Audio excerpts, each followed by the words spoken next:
You can see right behind me, there has been a roadblock. Now, cops are trying to direct traffic away from the intersection. Right through those doors there, you can start your early voting at 11 a.m.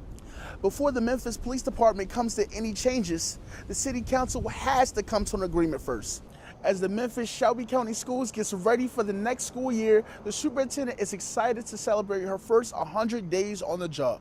And as we go over here, this was the house that was on fire. Now on the roof is where the fire probably has started at, and there was ladders where they had tried to put the fire out. If you take a look over here, you see a bunch of cop cars, and you even see a tow truck.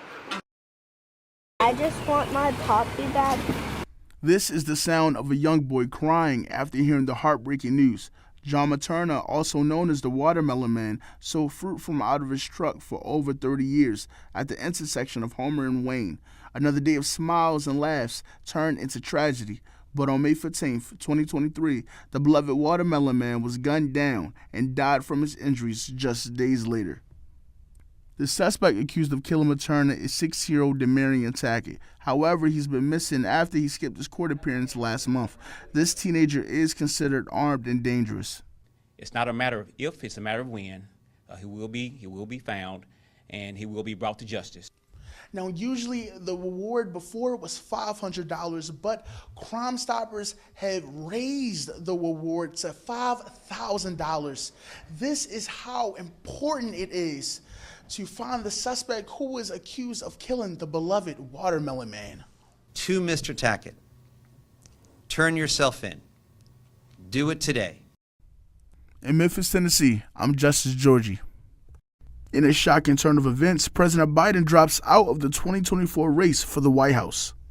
This decision was influenced from the debate, which sparked a lot of outrage from his own Democratic Party to abandon his re-election bid. In a letter written by President Biden, he reflects on his term as president and puts all his focus to finishing his run in office. This was a very difficult decision, and one that I think reflects the very best of who Joe Biden is.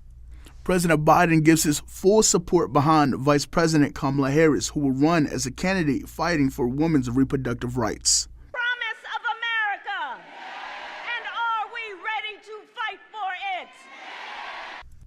Harris saying, "I am honored to have the president's endorsement, and my intention is to earn and win this nomination." We're told she spent much of Sunday calling party leaders to back her up for support.